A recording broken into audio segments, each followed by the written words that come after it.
Hey, everybody. It's a Tuesday afternoon, so I appreciate everybody for coming.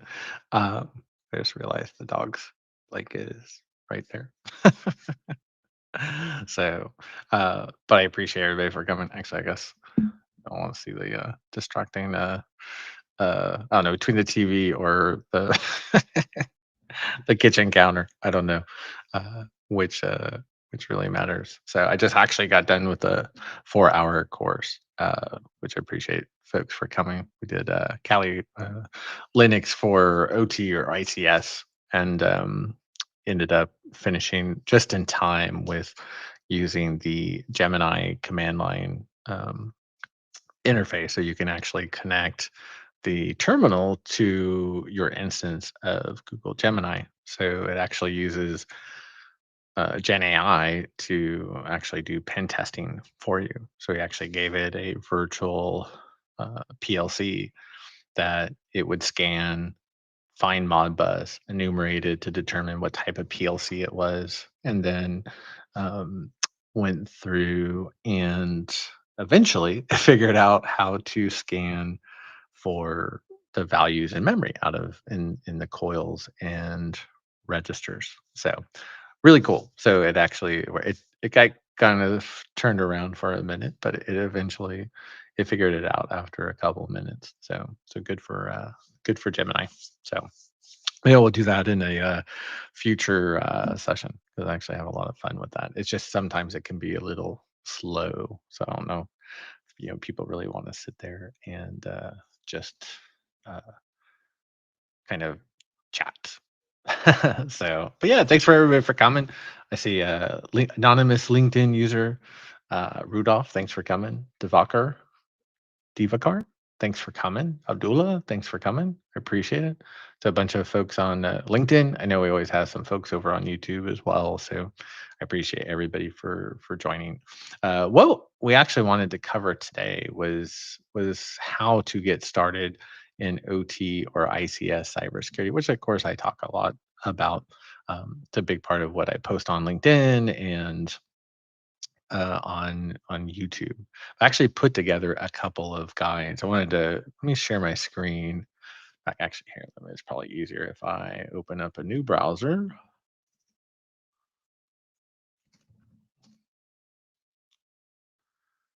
and let me share this out.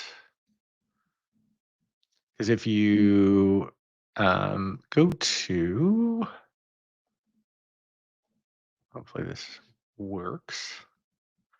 So here's my website, MikeHolcomb.com, that my girlfriend helped put together. Hey, Karen, thanks for coming.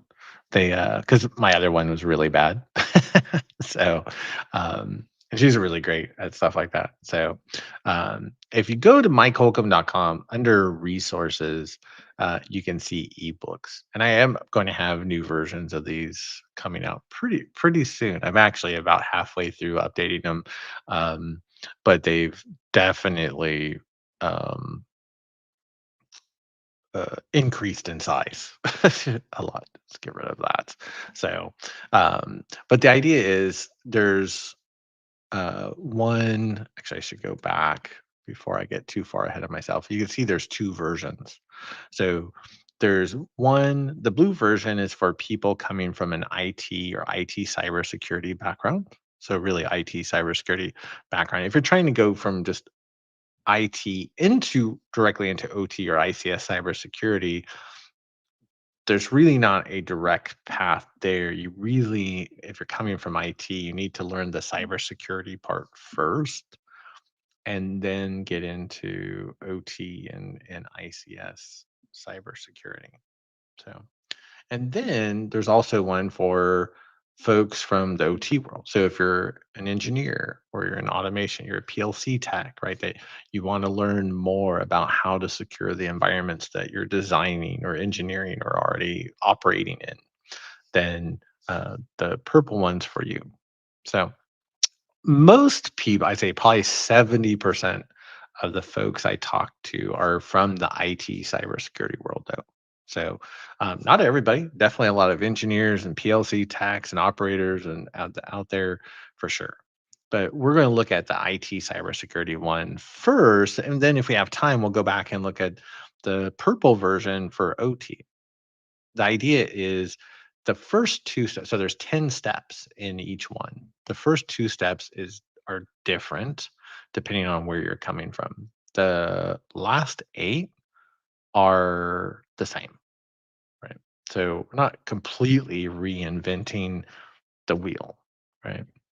But if you do come from IT cybersecurity, right, there's a couple things that you want to pay attention to. So I did, have the acknowledgments because we do talk about Michael Asante, who is really seen as kind of the godfather of OT or ICS cybersecurity by a lot of folks. So he led a lot of really fascinating projects for the United States government. He founded, with others, the SANS ICS program. Of course, that was carried on by Rob Lee and Tim Conway. I've always, Rob has always put a lot of content out there. Yeah, I mean, he's doing a lot to save the world these days. So he, is not really doing as much content because he's got a million other things on his plate. Uh, but hopefully, I've taken up some of that slack and run with it. So, and just all the people that work in OT and so many unsung heroes.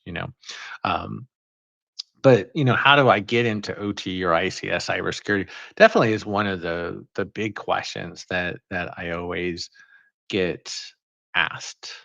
So, thanks, Ike. Glad you made it. So, thanks for coming. Oh, and glad you liked the infographic. I didn't even check on the other one today. So that was if it was kicking in. So, um, so a couple things though before we do start, and you see a couple reminders, right? You're not going to learn OT, ICS, cybersecurity like overnight. Just like when you started learning cybersecurity, right? Or if you're like engineering or from automation, from like a PLC tech, right? You didn't learn these things overnight, right? So it does take time. Give yourself some time. Um, Now, be prepared, and this is one of the updates, right? I said be prepared to use Google a lot, or right, use Gen AI, use ChatGPT or Gemini or one of the other ones to help learn like that much faster. No, they're not always 100% accurate, but if you're not digging deep into really complex subjects, they're going to be right 99% of the time. And I think you're going to learn a lot faster using like ChatGPT or Gemini than more of Google these days, right? It's just quicker and more fast and more efficient to learn. Then I would also say, right, that number three is very important, that the OT or ICS cybersecurity community is really incredible. And it's just made up of a lot of incredible people. And most of them, right, want to help. Right. I mean, that's why we're in OT or ICS cybersecurity in the first place, right? We believe in this mission to especially protect critical infrastructure, those services that we rely on in our daily lives, right? Power, clean water, food that's safe to eat, right? Reliable transportation, right? These types of things, right? Pharmaceuticals, right? Being able to, have surgery in the hospital when you need it, right? Being able to provide these critical services to our families and our communities, right? Again, and it doesn't matter where we live, right? As people, we all want the same things, right? We all have the same basic basic needs. So there's an incredible community that has been built up around OT or ICS cybersecurity. And so if you look on my website there under the resources, under the infographics, near the bottom, there's a list of 50 people on LinkedIn that you can follow. And almost everybody on there is pretty active on LinkedIn. Some might only post like once a week, but most are pretty active on LinkedIn. Not only can you learn so much from these folks, I know I've learned so much from these folks, but at the same time, that again, they're willing to help you. They'll welcome you in if you sent them a question, like they would respond. It's it really is an incredible community that has come together around OTICS, and it is getting bigger every day, which is good, right? Because there's one or two like kind of rotten apples out there, and it's like the more people we have coming in, we just kind of drown them out, right? Because we just don't need the gatekeepers and the naysayers, right? And so you can see the guy talks about some of the interesting incidents that have happened over time. Of course, when I wrote this, like this is probably about 2 years old now. So you see, it kind of ends in 2021 with Colonial Pipeline. That was when everything changed, right? And we just see a constant stream of attacks that impact OT environments. And that means like OT goes down or has some type of issue, right? And that could because an OT machine is compromised, or more than likely it's IT is having an issue. And the OT environment depends on systems in IT is typically what happens. So there's a lot more to add since then. So, but here's the meat of where we wanted to get to, right? So where we talk about, um, and you can see the first two steps are different for folks coming from IT cybersecurity, because if you're coming from an IT background, you're not thinking like a true engineer, right? Somebody with an actual engineering degree. I always think of electrical engineers, process engineers, control system engineers. Engineers just happen to look at the world differently. Now, again, there are, as we are kind of starting to mention, there's different types of engineering disciplines, and so we're not expecting anybody to dive deep into any of these, but even just at a high level to understand what's going on. There's actually some really great engineering channels on YouTube that I've actually added to the new version. That if you watch, even like Mark Rober, right, who's kind of the Mr. Beast of engineering. He's also an interesting character to watch, and just to see how he thinks. Right, it's a very different mindset. So, um, and there's a couple other, and then understanding industrial control basics. And we're going to go through each of these, right? But if you're coming from an IT cybersecurity background and you haven't been exposed to operational technology or industrial control systems before, then you don't know what a PLC is or what it stands for, or an HMI, or what is SCADA, right? That's a big one. I love SCADA because that's actually all about what we do in OT or ICS, if you can remember what the acronym stands for, right? Supervisory control and data acquisition. It allows us to monitor what's going on in the environment, and it allows us to make changes. Everything else, right, is again steps 3 through 10 are the same whether you come from IT cybersecurity or if you come from OT, from that OT side of the house. Um, so thanks for coming, Blake. I know, yeah, we just we were just in class for 4 hours. He couldn't get enough apparently. So Rudolph, welcome back. Taiwo, Priyanka, right? Pavel, thanks for coming. Sadak, Ike, thanks for coming, everybody. If you want to drop in the chat and let everybody know, are you coming from IT or OT? I'm curious to see what kind of mix we have. Usually, like I said, it's usually about 70% folks from IT or IT cybersecurity. And I should specify whether it's IT cybersecurity versus OT. And I know there's a little delay, so I'm always sitting here waiting for everybody to pop in. But Omar, thanks for coming. Caesar, welcome back all the way from ATL. I'm up in GVL. We're about 2.5 hours from each other. So Leon's from IT. Shahryar, Shahryar. Sorry for butchering that. So thanks for coming.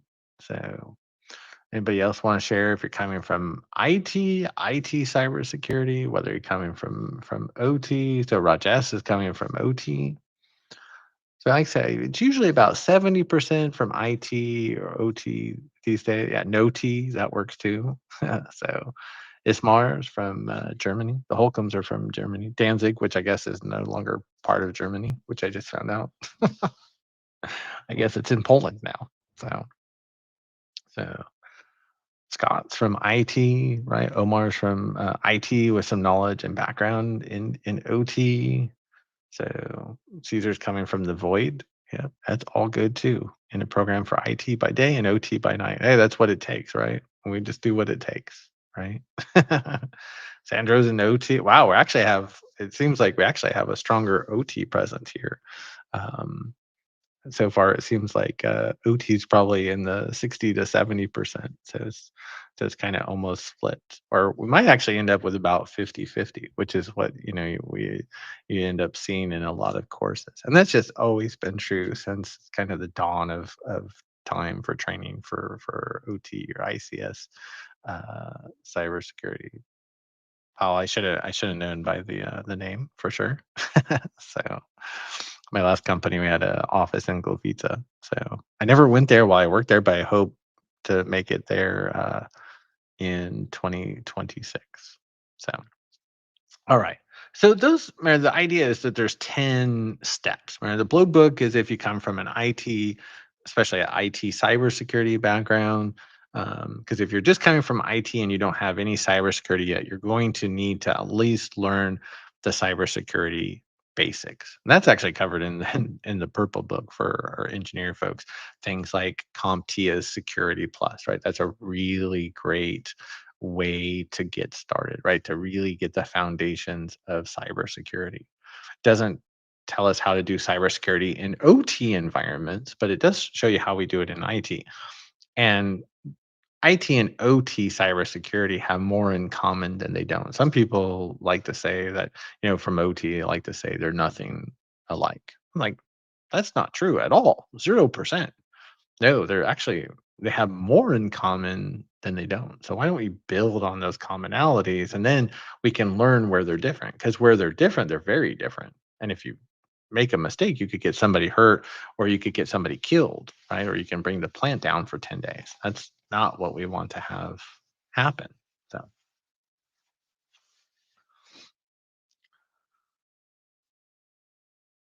and then we'll dive into the rest of these. So again, so I started talking about if you're coming from an IT cybersecurity background, you want to learn to think like an engineer, right? Again, it's a very different mindset when we look at how we design the world around us to work, right? I love watching, even if you just watch the videos on how different factories work, you start thinking like how did they actually put that together?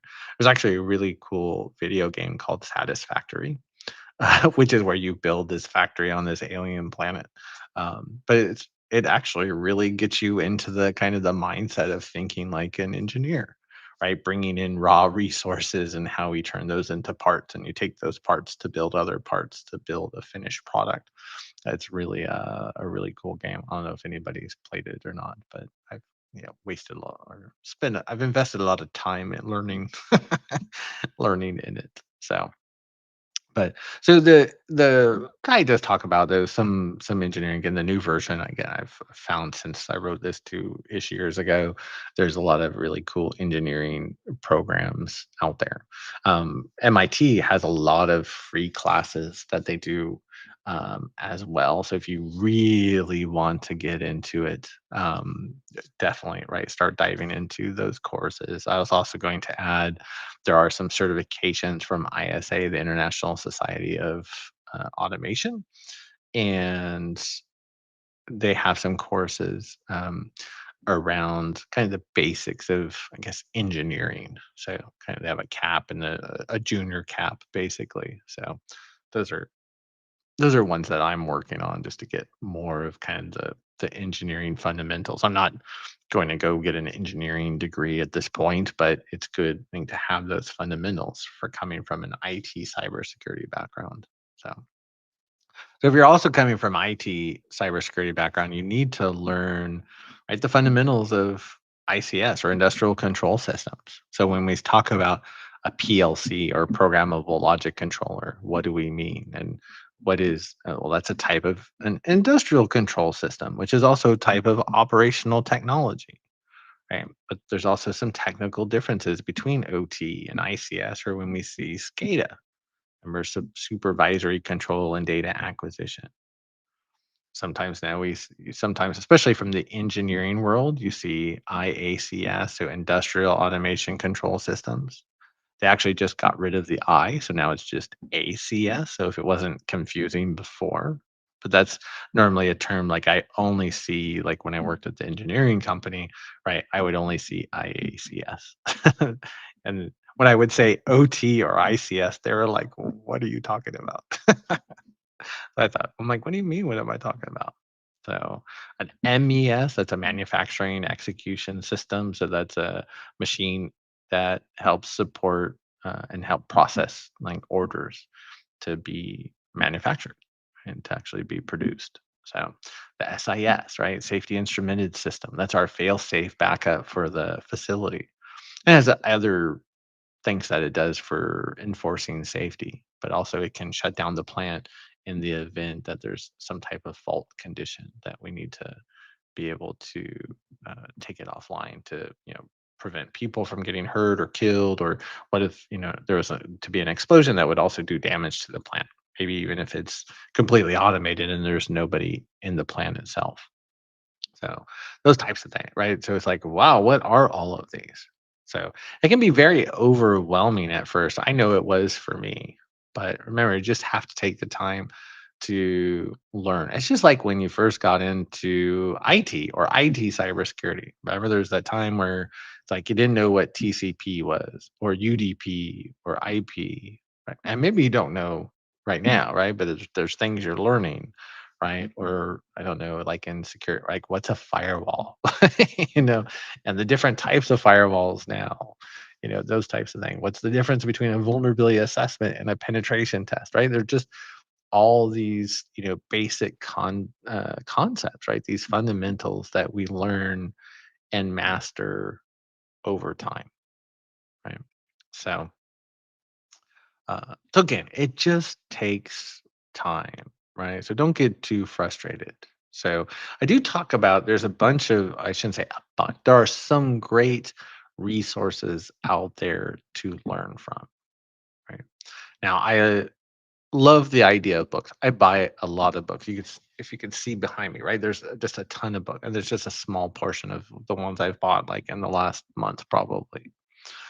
And of course I never have the time to read them all, or even probably 20% of them. So, but there are some books. I have a list of books. We'll talk through a couple that I'll definitely suggest, and then there's some podcasts. I love podcasts because you can listen to them like. I go walking in the morning, so I can listen while I'm walking in the morning. You can listen while you're driving, right? You can listen, pretty much anytime. And the nice thing is that there's a couple of really good podcasts these days that, they just bring in different hosts, or they have their regular hosts, but they bring in different guests. And then you can learn something from different guests because, they're always talking with different people from different types of environments, whether it's, somebody from a power plant, somebody from a water treatment facility. Like I've never worked in a water treatment facility. I've worked in just about every major sector except for water. So it's just like one of those things is like, oh, that'd be really cool. So to check out. So you can learn so much, right? So some of the books to consider, I do always tell everybody that you absolutely must read Sandworm, right? If you're interested in OT or ICS or even IT cybersecurity, it's not even just dedicated to OT, that you have to read Sandworm by Andy Greenberg. And it's actually a book about the group Sandworm, which is a state adversary out of Russia. And they're the most, say, prolific, publicly known group that targets OT and ICS environments, and as well as IT. Right, the idea is that they had created a blackout in the Ukraine back in 2015 that impacted hundreds of thousands of people, right, in the middle of winter, right, and then they also did it a year later, almost to the date. And then there's an idea that, yeah, they actually did it again in 2017, maybe, but nobody really talked about that one. And then they actually had another one in 2022, which nobody talked about until 2023 because of the current war. But it talks about the Russian state adversary group and how they target not only OT but IT environments, and kind of this cross pollination is the of the two. So it's really interesting book, and everybody I've talked to really enjoyed reading it because it's a novel, right? It's not like a textbook, and it's not a, I don't know, like a research paper. It's, I mean, it's a novel. And it's a pretty, easy, I think, fascinating uh, read. So yeah, hi Jared, thanks for coming. So um, so yeah, Sandro's reading Sandworm right now. Jared asked, "Hey, like, is there anyone who works in the water sector that you recommend following for their expertise?" Gus. What is Gus's last name? Sir, let me pull it up.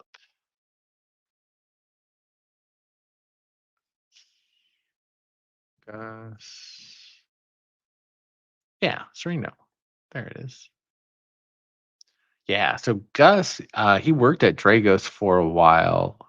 And then I think he left about 2 years ago, but he really is focused on water, wastewater. So like hopefully you can see. Oh no, you can't see that. Let me put this in the chat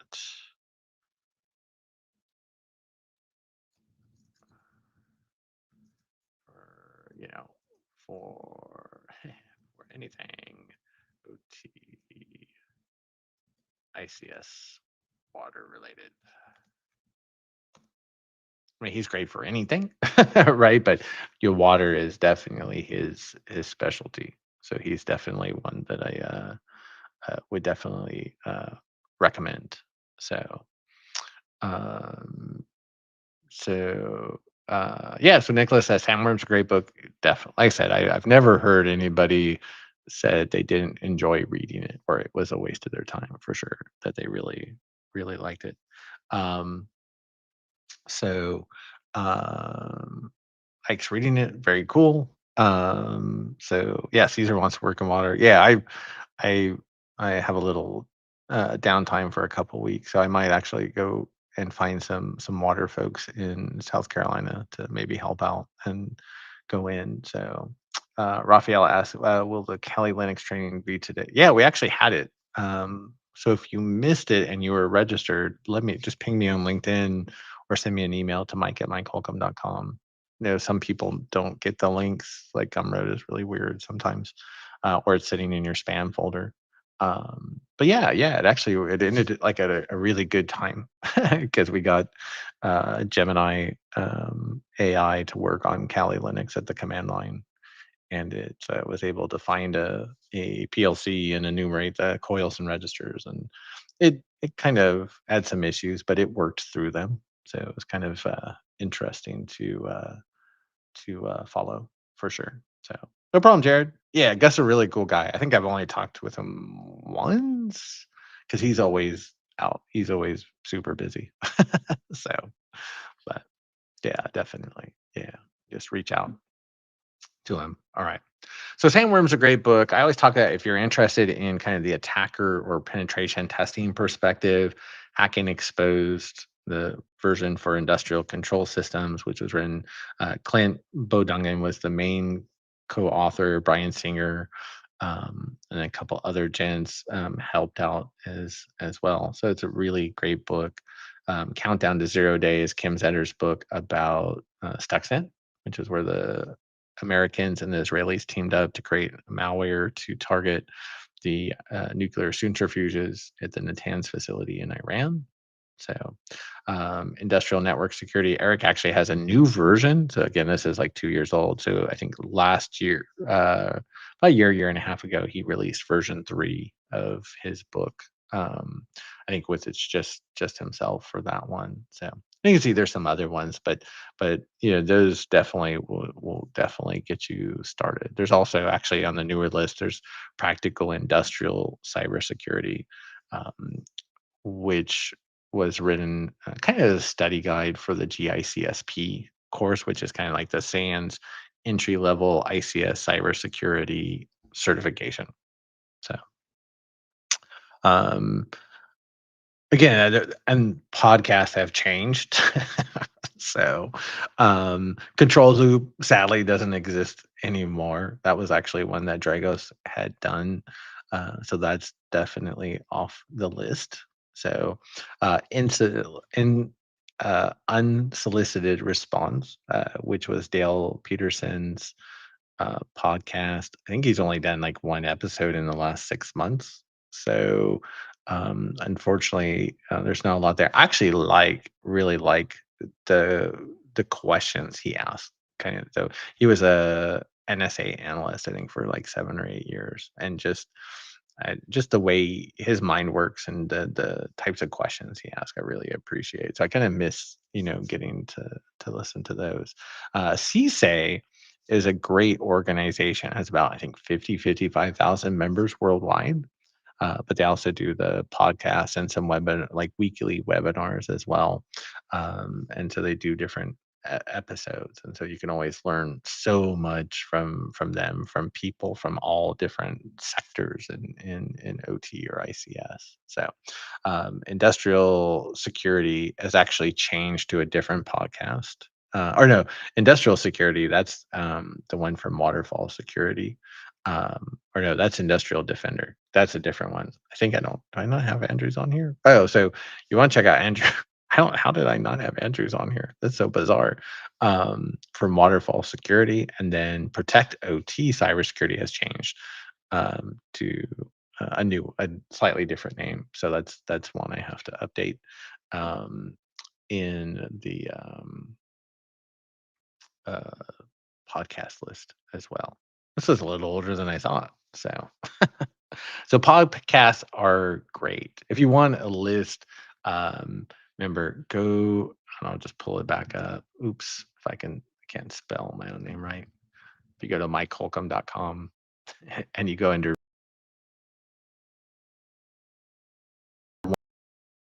like the bottom left hand side, and it's let's see, I think it's under resources. Yeah. And you look at the ultimate resource list. If you look at that one, right, that is actually where I list the podcasts. So and some other things that we'll talk about. So definitely check that out. So all right. So there's training options. Now I do talk about training and certifications separately because I think it is more important that you get the knowledge than get certified. Now with that said, I always say if you're getting the knowledge and you're taking a class, get certified.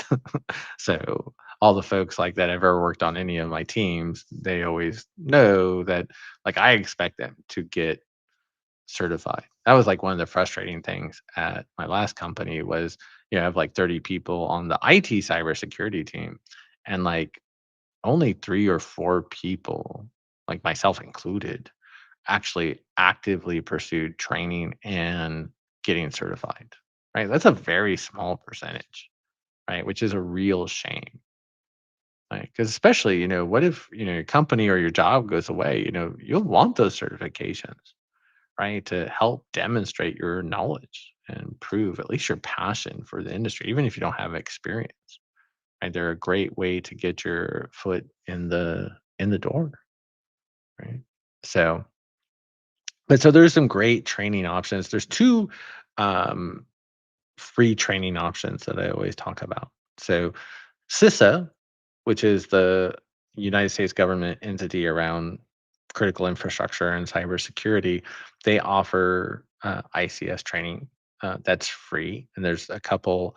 Basically, there's 4 levels. There's 2 that you take virtually, and then there's the other 2 you can take virtually, but you can also go in person to Idaho National Labs, and basically they have like a mock-up of a city and a mock-up of a SOC, and I was supposed to take these back in then COVID hit, and then I just haven't, had the time to go, but, yeah, I think those are great courses if you're able to travel. I know to do it online, you don't have to be a US citizen any longer. You might have to be a US citizen to go to in person because a lot of those types of facilities have requirements about who can actually be on property, and on site. So double check, but I think you don't need to be a US citizen for any of the training virtually. So, and then my YouTube channel. So I put all my classes or courses out on YouTube. Think right now there's at least like 50 hours of just courses plus all the other side videos that I've started doing. So it's becoming a little bit more YouTuber like that. Um, I said I wouldn't say I was a YouTuber until I hit 20,000 because that's kind of like the the minimum mark, I guess. So, and I'm almost there. So I'll be a YouTuber soon. But so there's the courses there. I'm in the middle of releasing the intro to pen testing for OT ICS. So part 5 should that'll probably be Monday next week. So I think I'm just going to record everything over the holiday weekend since I'll have some quiet time. So there's other training out there. So and I haven't looked at the Dragos platform lately. I don't even know if that's still around, honestly. So I would have to check. Of course, ISA, IEC 62443 has training. SANS has training. There's some courses on Udemy. I haven't seen any of them. So um, I have a like LinkedIn friend that has done 1 or 2 courses I signed up for, but I never really looked at them. I'm really bad at that type of stuff, so I'll admit it. So, but there are some training options out there. But yeah, I'm always a big proponent for free. Um, so CISA and yeah, my YouTube channel I think is not a bad place. There's a lot, actually, quite a few big companies that actually put all their new people through it, which is really cool when they reach out and tell me about that. So that's really exciting. So um, there are 2 main standards out there for, trying to help people understand how do you build a program for OT or ICS cybersecurity. The gold standard we always talk about is ISA or IEC 62443. And I know this used to always confuse me. I was like, huh? Like, why is there an ISA/IEC? I think what happened is this standard started with the ISA, the International Society of Automation. It's a bunch of engineers. It's actually based out of the United States, and so they started a bunch of, or actually I should say, a small group of folks got together to start talking about how do you secure OT ICS. Folks like Jonathan Pillay, Brian Singer, and some others. I actually had a engineer from my last company that was on the original committee that formed the standard. And that over time, to get more international recognition, they started working with IEC. So then it became an international standard. And so it used to be ISA 99. Then it became this big international standard through IEC. But that's why you see ISA/IEC 62443. So everybody just refers to it as 62443 now. Nobody remembers the old numbers, so, except for the folks that worked on those standards. So now NIST 800-82. This is written by the National Institute of Standards and Technologies in the United States. So it's sponsored by the United States government. So sometimes that's, that people I can understand outside of the United States might not look at it, but I think it's actually a really great standard, a really great document. Now, one thing I'll have to also consider is 62443 is not free, where 882 is. So 62443, it costs, I think, if I remember, like $1,600 to buy the full thing. Now you can also be an ISA member for $160 a year and get access to most of it. There's certain parts that you don't have access to because they're parts that were formalized by IEC. I know it's very confusing. So, but that's the whole world. So, um, always talk about for people to get hands-on experience. Now, this has actually changed a lot over the last year or so because before you either had to buy hardware, which, isn't cheap, right? Really to do it, even like the most basic form, you're looking at 1,000, 1,500 US dollars, right? And I realize that's not something everybody has.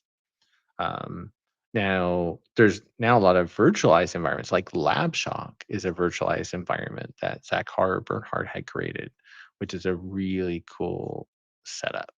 So, in fact, I'll go ahead and see if I can. Not that you can see what I'm doing because it's on my desktop, but I'll actually spin it up. So by the time we kind of get a little bit further down the road, we can check it out if we have time. But that's kind of taking its time to literally get my Docker, my Windows Docker desktop. It's thinking. So LabShock, there's also another one called GRFICS version 3, which is also Dockerized now, which is really cool. So these are all virtual labs, and I've created some virtual labs just using ChatGPT. And so you have a lot of options out there now for virtual setups. So, which is very cool. Um, I'll go back and see there's a couple of questions. So yeah, I think we talked about Gus. Yeah, SANS very cost prohibitive for people that have those resources. Awesome, good for you. Take advantage of it, especially if work is sending you. But yeah, otherwise they're very just who can afford to go. So Siddhartha asked, "What is OT?" So OT or operational technology. Those are specialized computers that run equipment out in the real world. So think of if I have a manufacturing plant, right, and I have robots that move, and we have products on or parts of products on conveyor belts that are moving. Those are all controlled by computers, and those computers are called OT. Or if I have a power plant, and that power plant to generate electricity, I'm doing things like spinning a turbine, right? And that turbine turns a generator, right? To go through that, those are all controlled by computers. Those computers are operational technology or OT. So hopefully that answers helps a little bit. So Sandra asks, how do you see the recently released NIST standard for post-quantum computing in the O10? Yeah, that comes up a lot. You know, it in OT or ICS cybersecurity, the vast majority of organizations are still working on how to do backups. So when you talk about things like post quantum, encryption, it just doesn't even factor in because the OT world is so far behind. It just doesn't even register on the radar, right? True true story. So Casey, thanks for coming from South Africa. My girlfriend's best friend is there right now. So thanks, Caesar, for signing up. I appreciate that. So, um, Claudia asks, "Hey, Claudia, any companies offering internships in ICS OT like Dragos to explore opportunities? You have to check with them. I think they are fairly rare. So, probably one of the best things you can do is talk with the recruiters at those companies. Like I know Josh Fulmer at Drago, you can reach out to him and ask him.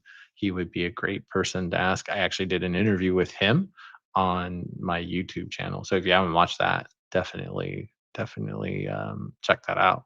So Akin Tade mentions ISA does have a Black Friday sale. Black Friday, for those of you that don't know, it's a sale that we have on the Friday after our Thanksgiving holiday in the US where things go super cheap.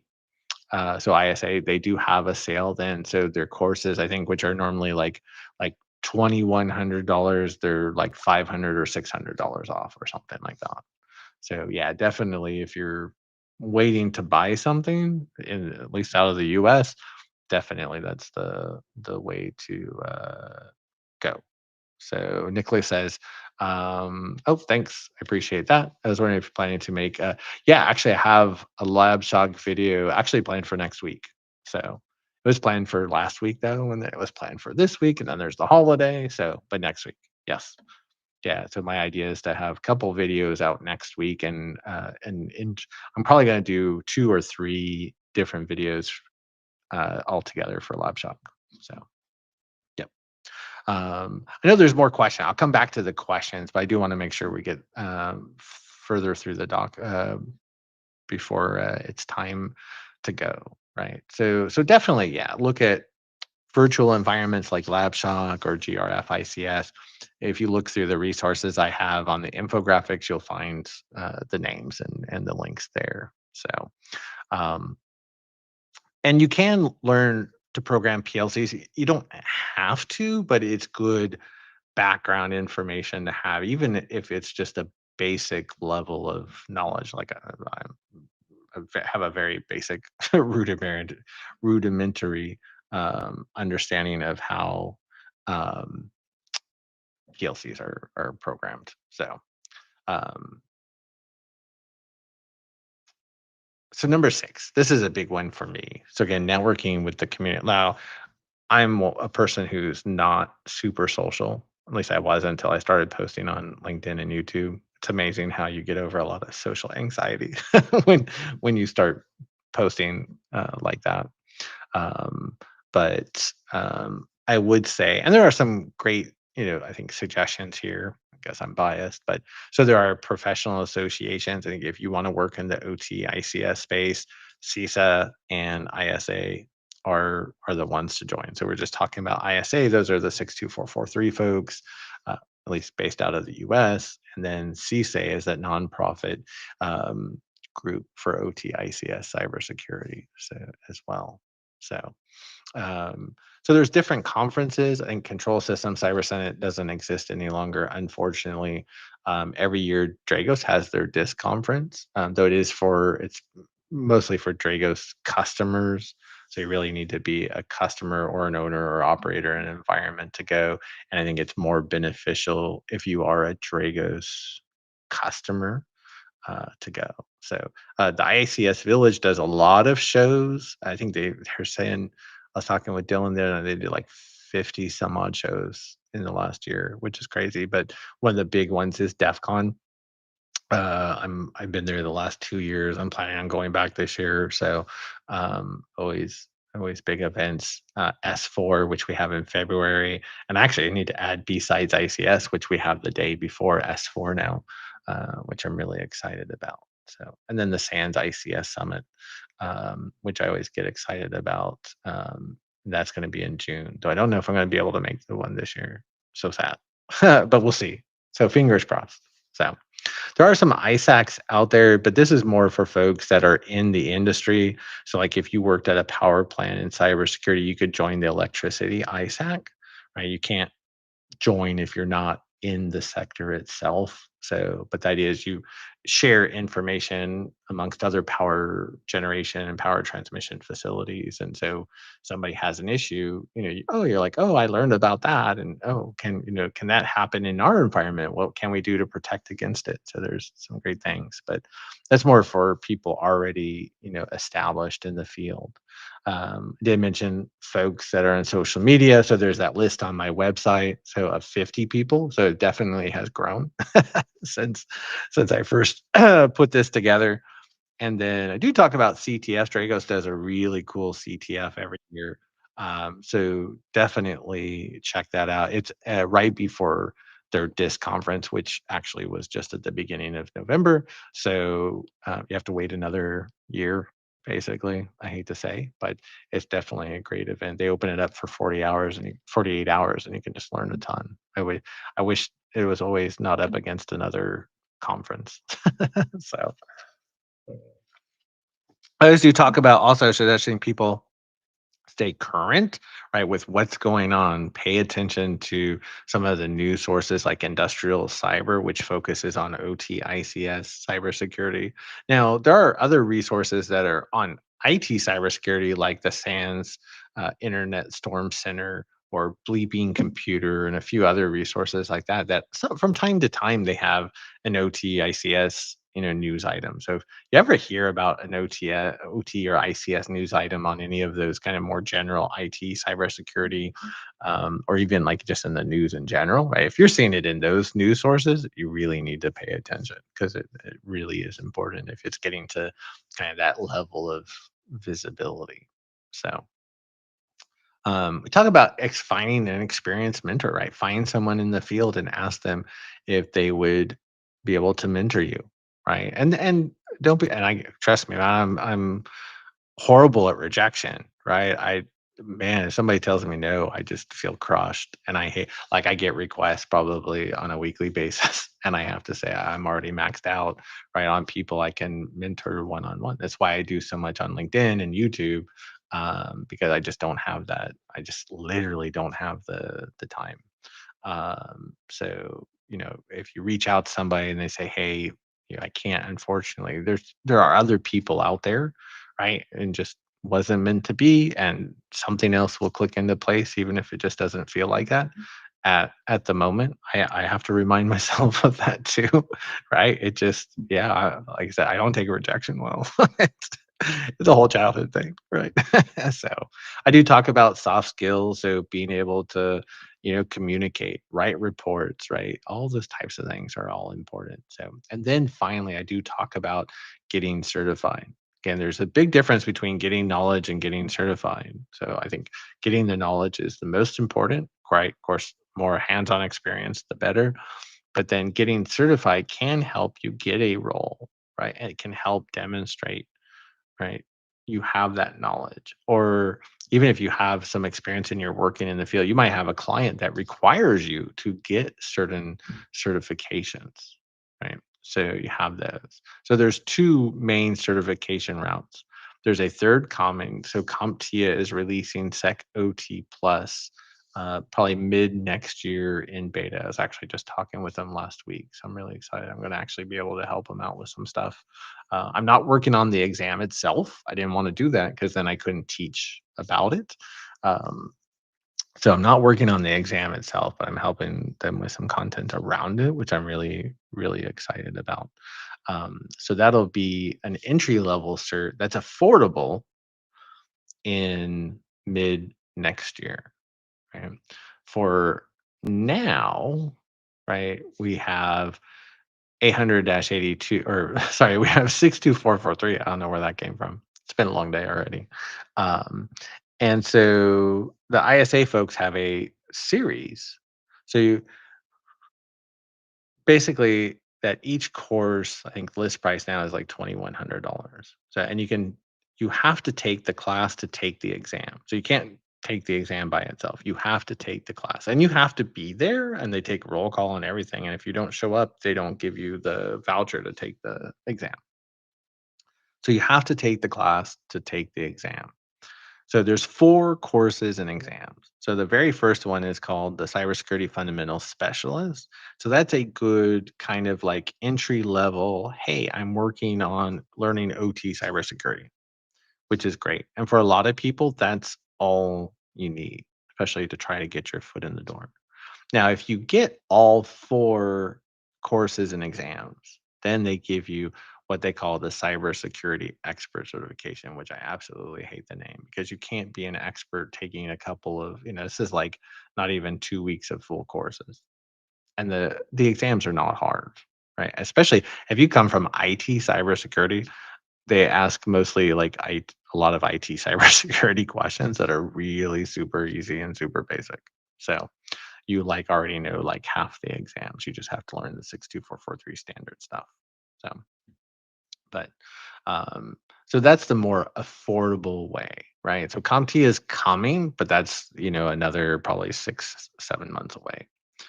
62443 is decent information, right? It's not super in depth or technical, but it's the most affordable, approachable option. And it does talk to 62443, which is the gold standard of securing OT environments.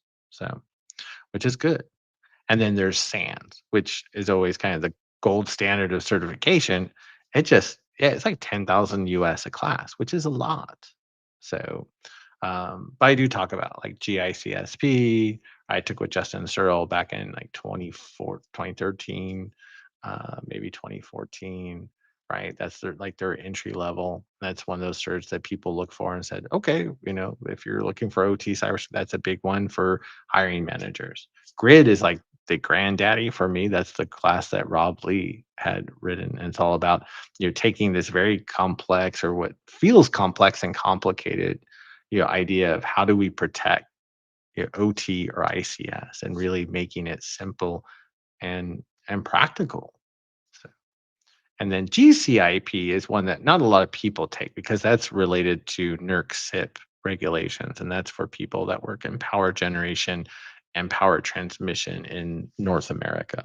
So US, Canada, parts of Mexico. So it's all about the regulations and how to audit the if you go to a power plant, how do you audit for adherence to that regulation? Or if you go to like a substation, right, how do you audit that facility? So that's what those are. So great, awesome content, drinking from the fire hose, as they always say.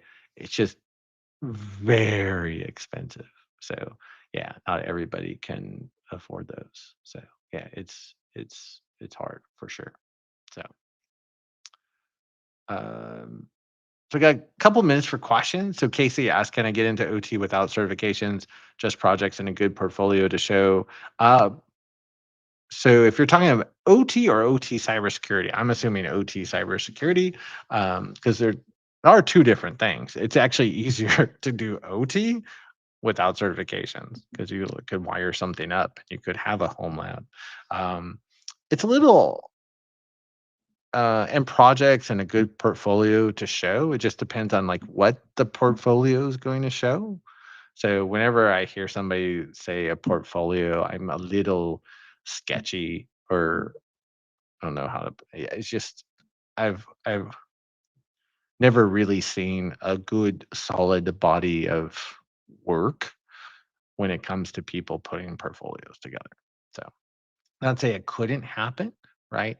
And people realize, right, there aren't any like affordable certifications for OT or ICS cybersecurity right now. So, but yeah,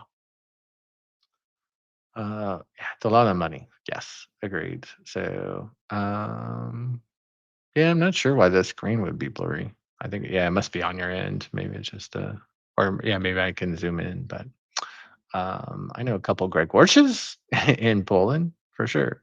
CTF, yeah, you definitely learned a lot from the CTF, which is great. Um, let's see. Juan Carlos says, I come from the IT world, but I'm working for a mine configuring and supporting the OT network that they use to communicate the fleet control systems. Most communicate are MTM. Oh, very cool. Yeah. And then, so yeah, we see a lot of IT folks that end up working in OT environments that they're connected to. So I noticed that some IT technologies are opening a position for them in OT networks for some applications. Do you think that'll increase with the past? Yeah, over time, what we're seeing is more and more IT technologies moving into OT, and we're seeing more and more connections from IT into OT, which is where a lot of risk comes from. And now a lot of everybody wants cloud and AI, and it's like I mentioned earlier, most of OT environments, they're not even doing their backups right. So we have to like master the basics and the fundamentals of OT cybersecurity before we start adding all these other things. But yeah, so that's only going to get worse over time, at least from a cybersecurity perspective. Obviously, the business wants all this great new functionality because it allows them to do more things and quicker and more efficiently. So and cheaper until they get compromised, right? Can OT work be done remotely, or is an on-site required? If you're going to be brand new to the industry, on-site is going to almost be required, and it's the best way to get a job because not everybody wants to be on-site. But I get at the same time, that's not also an option for some folks. So there are some remote roles, but it's very hard to get a remote role. You're either looking at on-site or some type of hybrid. So, you're on-site 2 days a week or 3 days a week and then working remote the rest. So, can we say conclude that SANS is engaging as deliberate gatekeeping? Won't get into that conversation. I would probably say that I think they just run it very much like a business, and so if they get people paying X amount of dollars, and as long as they keep getting people paying X amount of dollars from a business perspective, then I guess you keep doing it, right? So, uh Untrackable G is getting their OSCP for penetration testing and starting to do in-house penetration testing also in OT. Oh, good. Just be careful, right? We don't want to test in production environments where there could be safety or availability issues. So, yeah, definitely don't want to get somebody hurt or killed or bring down the plant. So, and then last but not least, Claudia asks, is AI dumbing down skill sets, leaning heavy on automation? I wouldn't say yet. So, AI, if we were actually talking about this in the earlier class, is people want to throw AI into OT and ICS. The problem is there's not a lot of training data in OT or ICS these days. So it'll be a while before I think AI really starts to take over as much as we see it like more in IT or just in the general world. It'll be a little longer. It definitely is coming, and it's coming quick, but I think it'll be a little lower. So. All right. Well, I appreciate everybody for coming. Hopefully, it was another good Tuesday afternoon. So, I think next Tuesday, we'll actually be doing some Kali Linux hacking for OT ICS, and we'll be actually looking at how we can integrate Gemini, the Google Gen AI, with the Kali Linux command line and have it attack or pen test industrial systems for us. So, we'll talk about that next week. So, hopefully, I'll see everybody at noon and have a good weekend. For all my friends in the United States, happy Thanksgiving.